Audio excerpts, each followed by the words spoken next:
What's up, everybody? This is your boy Uber Hikari, aka the Nerd Nigga, here to bring you another video with no frills, just the analysis. Alright, so today I'm going to be bringing you a video talking about Viz Media, Mangastream, and online piracy as it pertains to both anime and manga. And so, I guess I'm going to jump on the bandwagon here. I know a lot of other people have been, making videos about this. Some people have made, pretty good videos. I know J-Man did a video. Also, Master King JC did a video. But I don't want this video to be too redundant. So what I basically want to do is elaborate on some points that other people have brought up, but also shed some light on other aspects of the situation that other people, haven't talked about at all, really. So first things first. Big three, big three, big three. Come on, man. Seriously? Again, like, the big three gets removed from Mangastream, One Piece, Naruto, Bleach, whatever.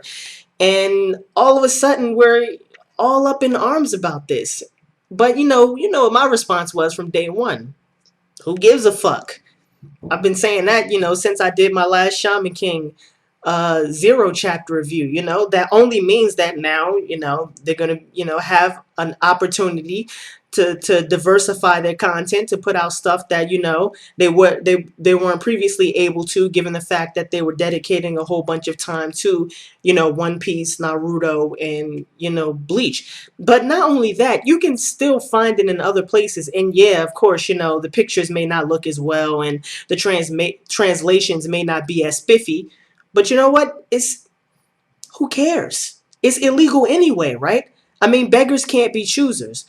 And Big Three goes away from Mangastream, and all of a sudden it's a Big Three Armageddon. All of a sudden the YouTube anime community's up in arms. Oh my God, this isn't fair, and oh my God, they've Viz Media is so unfair, and I mean, honestly, that's a bunch of bullshit. And you know what a lot of this is, you know what a lot of this is stemming from? Chapter reviews. That's what a lot of this is stemming from. I mean, that's the subtext of this whole entire, event or dust up, if you want to call it that. It's chapter reviews. Because everybody knows if there are no scans, then there are no chapter reviews. But not only that, scanlations are illegal. So, I mean, you had to have known that this was inevitable. That Viz would finally get tired of, various scanlators putting up content that they don't have a right to put up, and that they would come in and lower the hammer down. And if I was Viz Media, given the fact that the scanlations are obviously illegal, I would remove everything. I would file a lawsuit against every scanlator, not just file an injunction or threaten them to take it down. I would actually file a lawsuit against every scanlator who infringes on copyright that I have. That's what I would do if I was Viz Media. I'd make it even worse for you guys. And then that way, the only way you'd be able to put up, any sort of chapter reviews is if you actually bought the Shonen Jump Alpha, or if you waited for the freaking volumes to be released. I mean, that's just what I would do if I was Viz. And on top of that, I mean, and this is what gets me. This is something I didn't even know. Not only are we complaining about the fact that these scanlations got taken down, given the fact that they're one, illegal, but on top of that, we get them before Japan even gets them. Come on now, guys. Are you serious? We get them 5 days before Japan even gets it. I mean, if that doesn't say something about globalization and just the sort of instantaneous transmission of information, goodness gracious, 5 days before it's even released inside of Japan, and y'all want to complain? Wow. And to all of you people out there who are like, well, I can't really buy Shonen Jump because they discontinued the magazine, and, I can't, get Shonen Jump Alpha. Well, you know what I say to you? Life is unfair.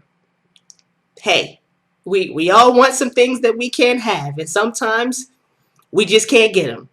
So if you can't get them in your country, then hey, and shit, even if they took them down, I'm still not buying Shonen Jump Alpha. So it's not as if I subscribe to Shonen Jump Alpha and I can get it and you can't. I mean, I wouldn't even purchase Shonen Jump Alpha, even if all of the illegal scans were to just disappear from the internet. I wouldn't even purchase Shonen Jump Alpha. I mean, the stories just aren't good enough for me to invest that type of money in. And especially given the length, I'm not making any sort of economic investment in something that takes 20 years to complete. I mean, shit. If Oda dropped dead right now, y'all would be pissed. And if I was buying it, I'd be pissed too. Shit. So now let's talk about a different dimension of this, whole dust up about, Viz Media forcing Mangastream to take down their scanlations of the big three. If this was some off-brand series, nobody would give a fuck about it. If it was some off-brand series, nobody would give a shit. And this is something that makes me a little bit suspicious of people who talk about, supporting the industry, or we have to, sustain the industry. A lot of times what people mean by that, it's not support or sustain the industry. It's support and sustain the big three industry. That's what you guys really mean. Because honestly, if all scanlations of Nausicaa of the Valley of the Wind, which by the way is a very good manga, has a very strong female protagonist, has very interesting, environmental themes, and, has a very interesting philosophical exploration of, the relationship between man and, his natural environment, and is also written by Hayao Miyazaki. If Nausicaa of the Valley of the Wind disappeared off the internet right now, no one would give a shit about it. No one would give a fuck. You know why? Because people aren't supporting those types of manga. They're not supporting that shit. What they mean by support and sustain the industry, a lot of the times, that's just a bunch of code words for, support and sustain the most popular manga, or, support and sustain the big three. Because that's what a lot of us talk about anyway. I mean, at least, 80 to 90% of the YouTube anime community. That's what you guys talk about anyway. So that's just a bunch of, code words for, support the big three. So now let's talk about another aspect of this, which is, the sort of technological aspect.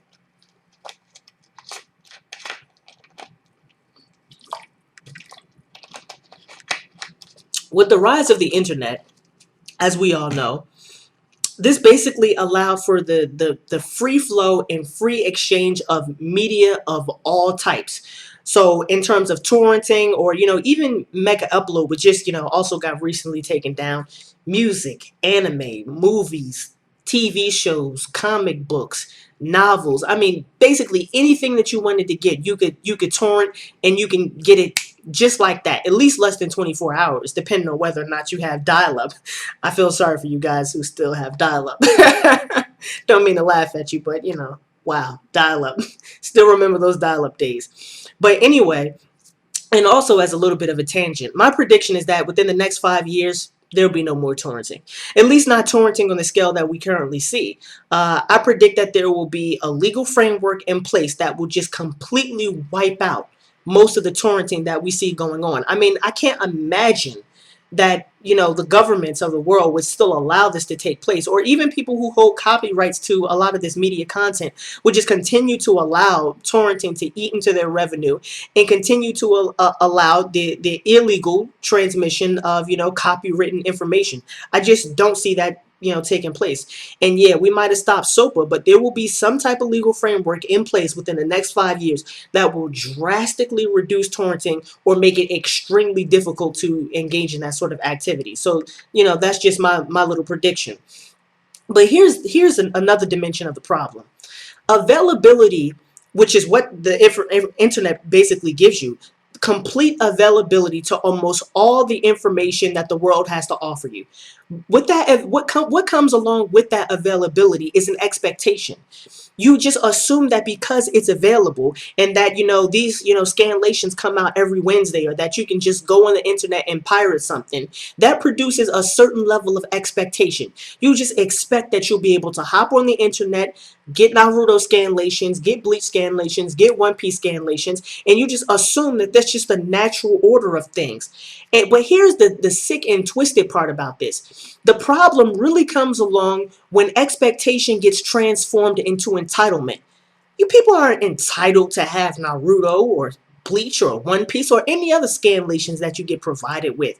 You don't deserve those and you certainly don't deserve those scanlations any more than the Japanese people do. I mean, you get it 5 days ahead of, the release date in Japan, for crying out loud.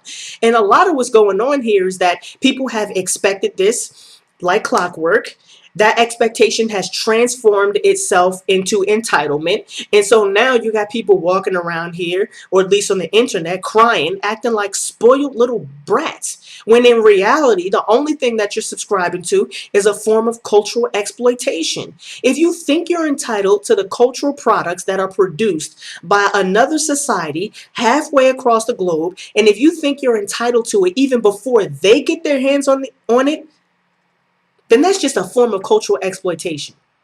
That's all it is. It's a form of cultural exploitation. You do not have an unlimited rights to Bleach or One Piece or Naruto scanlations. It boils down to that. And I mean, that's just a fact.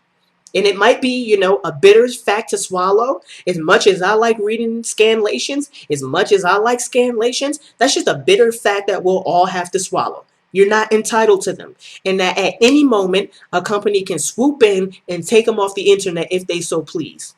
And that's just the way it is. So now let's talk about, Shueisha and Viz Media and their relationship to technology. So I know Master King JC talked about how, Shueisha are, a bunch of old guys who don't understand technology.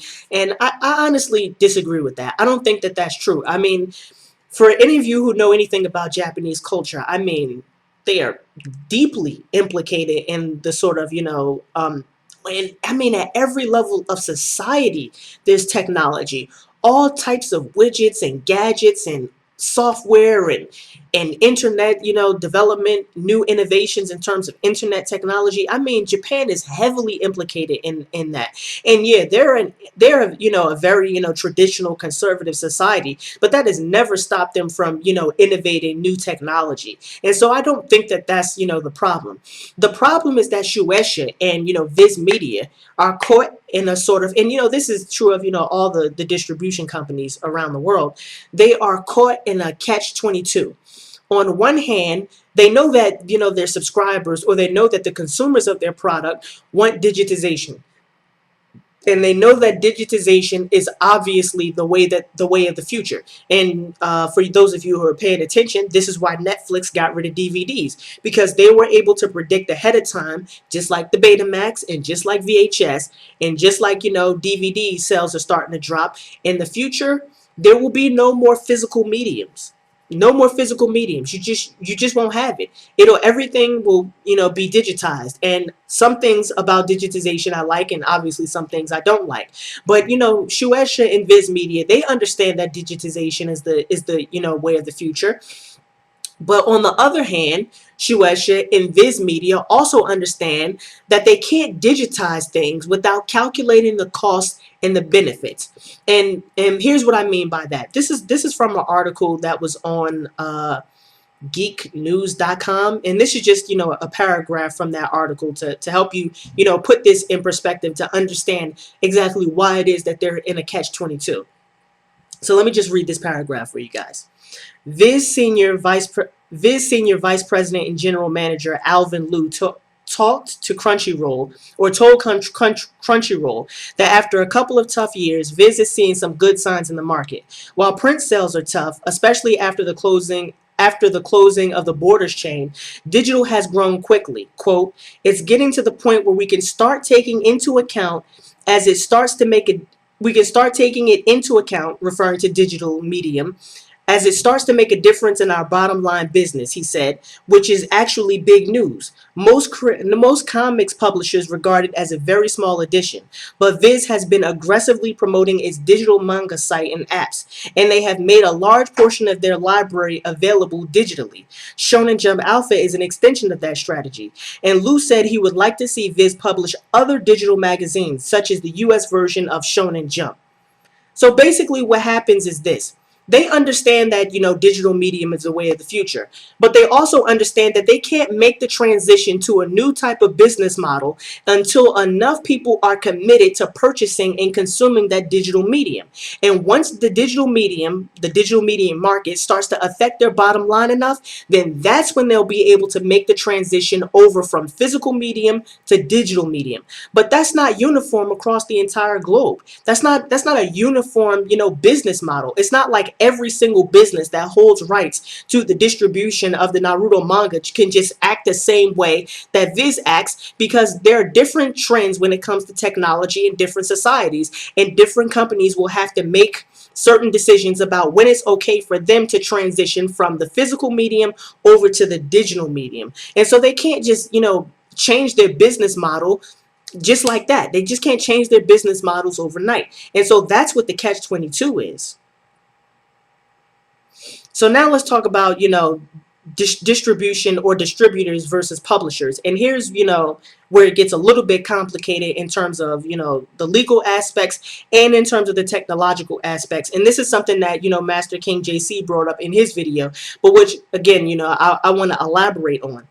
A publisher is someone who, well, it could be an individual person, although that's now almost never the case. It's generally some sort of company or corporation. But a publisher is a corporation, company, individual that makes information available to the public. When you publish something, you copyright it, which means that you have certain sort of protections that people can't just infringe on your intellectual property rights. And sometimes publishers also distribute their own stuff, although like in the case of newspapers, for example, they both publish their content and they distribute their content. A distributor is, so distribution can be a part of a publishing company, but that's not necessarily the case. A distributor, on the other hand, is a company that is dedicated to the distribution of a particular product. So think, Barnes and Nobles. They don't publish books. They distribute books. And it's the same thing with Amazon.com. When you go to Amazon.com and purchase a book, you haven't purchased a book that Amazon.com has published. You've purchased a book that Amazon.com has distributed worldwide and is now going to ship and make available to you. So they don't publish things, they distribute. Viz is a distributor of content, although there probably are, I think, a publisher of content as well. But for the most part, when it comes to, like, the distribution of international manhwa, manga, Chinese comics, they are distributors. Shueisha, on the other hand, is a publisher. They publish Weekly Shonen Jump. Weekly Shonen Jump is a published manga anthology, and it comes out, sometimes it comes out monthly, sometimes it comes out weekly, whatever the case may be. But Shueisha is a publisher. They are the company that goes to Masashi Kishimoto and says, we will publish Naruto for you. But they don't distribute Naruto all over the world. What Shueisha does is they sell the rights to distribute their content, Naruto, One Piece, Bleach. They sell the distribution rights to other parts of the world. And what happens is one distributor has exclusive rights to the distribution of that content within a specific geographic area. And that's where things start to get very, very tricky. Viz Media has exclusive rights to the distribution of Naruto in America. That's only in America. So the reason why some people have Shonen Jump Alpha and some people don't is because Shonen Jump Alpha, brought to you through Viz Media, is distributed within the US market. But that's not the case for everyone else in every other country who has distributors who have sole exclusive rights to the distribution of, the Naruto manga or the One Piece or the Bleach manga in their country. And on top of that, different distribution companies have exclusive rights to different, content. So one distribution company might have exclusive rights to, One Piece. Another distribution company might have rights to, Naruto, and they may be in the same geographic area. That's why everyone doesn't get Shonen Jump Alpha, is because different corporations and different companies have exclusive rights to the distribution of that content, but only within a specific geographic area. And that's why some people have Shonen Jump Alpha, and that's why some people don't have Shonen Jump Alpha. So it's the problem with the digitization of Shonen Jump is that there's no uniformity across the globe. So one business can decide to digitize their content like Viz has, and another company operating in a completely different part of the world can decide, well, you know what, that doesn't fit our business model, and that won't help us, grow our revenue, and so we won't digitize our content. Now, it could be the case that there could be some collaboration across corporations operating in various parts of the world so that, they'll be able to have some consensus on how they'll digitize their content. But as of yet, There is no uniform way to go about this, and that's, from a legal aspect, is going to be, quite complicated. And like Master King JC said, it'll probably take years, not months, probably years.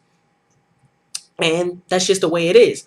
And the reason why it's like that is because when people were developing copyright laws, there is no way that they could have anticipated or predicted that in the future there would be something like the internet that would allow for basically the instantaneous transmission of information. I mean,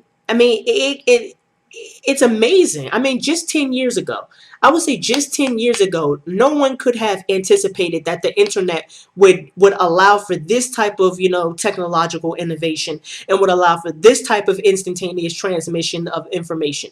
Nobody could have predicted that. And that's why copyright laws are set up so that certain companies have the exclusive rights to distribute content within a specific geographic area. So that's just, something that was just a historical coincidence, if you will. So now let me talk about this stuff about, true fans versus fake fans. I've mentioned this. I think it was my very first video where I did a video response to Uber Black Man about, the shitty ass anime community, and I said it then and I'll say it again. There is no such thing as a fucking true anime fan. There's no such thing as a fake anime fan. And that shit is just stupid from, where I stand. That's just a way to make yourself seem superior to someone else. You say, I'm a true anime fan, and you're just a fake anime fan. But, again, that's just a bunch of bullshit. A fan simply means that you like something. That's what it means to be a fan. You either like something or you don't like it. Now, whether or not you're a fan, also, it doesn't just depend on whether or not you like something. I like the Boston Celtics, but I'm not a Celtics fan. To be a fan, you have to have a certain level of enthusiasm for something. You have to, actually root for a team. You actually have to be committed to that team. That's what it means to be a fan. Now, to be a fan is not just reducible to economic support. Just because you buy, a product doesn't make you a true fan, and doesn't make the person who doesn't buy that product a fake fan. That's just a bunch of bullshit. There's a lot of different ways to be a fan. You can go to conventions, you can start fan clubs, you can write fan fiction, you can promote the thing that you like, the product that you like. So there's not just one way to be a fan. And there's not just one way to show support for, a product. For example, I'm a Baltimore Ravens fan. I've been a Baltimore Ravens fan for about 11 years. I've never bought a ticket to a Baltimore Ravens game. I've never purchased a Baltimore Ravens jersey. But that does not make me a fake Baltimore Ravens fan. That's just, again, that's just stupid. Now, there is such a thing as either a responsible or an irresponsible fan. Now, an irresponsible fan is somebody who torrents, who claims that they're, a fan of Naruto or Bleach or One Piece. They have the money to, purchase those products, but instead they torrent it. That's an irresponsible fan. Because that means that you have the economic means to support a product, but you just choose not to, even though you know that the industry is suffering in terms of, anime is dying out. And for people who say anime is dying out, that's not entirely true. Anime adaptations won't die out, but the quantity of original animes will probably, decrease. But again, if you claim to be a Naruto fan or Bleach fan or One Piece fan, and you have the money to support the industry, and you choose not to, instead you choose to illegally torrent the content, then that just makes you an irresponsible fan. Doesn't make you a fake fan, just makes you an irresponsible fan. And for me personally, I probably would not. I mean, I almost definitely wouldn't buy any ongoing series. I mean, that's just the way I am. And I'm a, a connoisseur of, fantasy literature. I like fantasy books. I buy fantasy books. I don't torrent fantasy books. I just don't do that. I purchase them. Sometimes I purchase them used because, I don't, have a lot of money like that as a college student. But there are certain series that I'm committed to buying. I'm buying them new, and I buy them in hardback. But generally speaking, I don't purchase ongoing series. I don't make economic investments in series that, that'll be going to be ongoing for, 5 or 6 or 7 years. I mean, that's just for me personally. I don't do that because, I'm a little bit conscious of the way I spend my money, and I wouldn't spend my money that way. So I just wouldn't purchase any ongoing manga series. I probably would purchase some anime, but they'd have to be complete series. They have to be finished series. But as it stands right now, I just don't have the money to do that. And I'm not even going to, try and take the route, I'm holier than thou, because I'm probably the biggest torrenter that you know. I have about 3 terabytes. That's right, terabytes of illegally torrented stuff, and I have, 3 2 terabyte hard drives and 1 1.5 terabyte hard drive. So I'm not even going to try and play the position that, I'm, holier than thou. But I'm just making the point that, there's no such thing as a true fan, and there's no such thing as a fake fan. That's just a bunch of bullshit. So, I would say support the industry if you can. Stop crying about piracy, because we all know that it's illegal, and we all know that at any point in time a company could just swoop in and take all of their content off of the internet. So yeah, just basically stop acting like a bunch of spoiled little brats. And it's okay if Mangastream can't, do scanlations of, One Piece, Naruto, and Bleach. So this is your boy Uber Hikari, aka the Nerd Nigga. Just brought you another video with no frills, just the analysis. Peace and have a blessed day.